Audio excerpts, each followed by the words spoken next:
And the short answer to what is happening here is not a lot right now, but this would usually be a pretty busy scene on a Friday night. We are at Edmonds High School. This is the shared stadium between a couple of different schools, Edmonds Woodway, Meadowdale Mavericks, Mount Lake Terrace Hawks, and the Lynnwood Royals. Meadowdale and Lynnwood were set to face off the second game here tonight, but the problem is they went to turn on the stadium lights on the far side, the west side over there, and those lights did not come on. They have determined, the police say, that the copper wiring was stolen out of those lights, and that is why they are not working. Take a look at some of the video we shot earlier where we talk more about this. There is some good news since we last saw you at 9 o'clock, and that is that this game that was set to go on tonight, Lynnwood and Meadowdale, has been rescheduled to be played here at the same stadium at 4:30 tomorrow, so on Saturday. Again, that game is rescheduled for 4:30 tomorrow. But there is now an investigation underway as to where exactly this copper wiring went. An interesting wrinkle to this, the school district told me just a couple of minutes ago back out here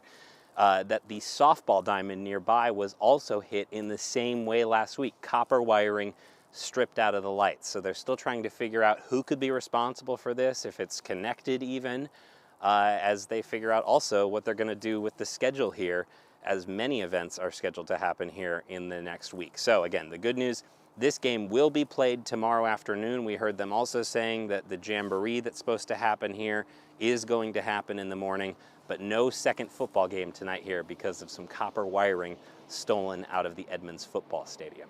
We're live in Edmonds. I'm Michael Crow, King 5 News.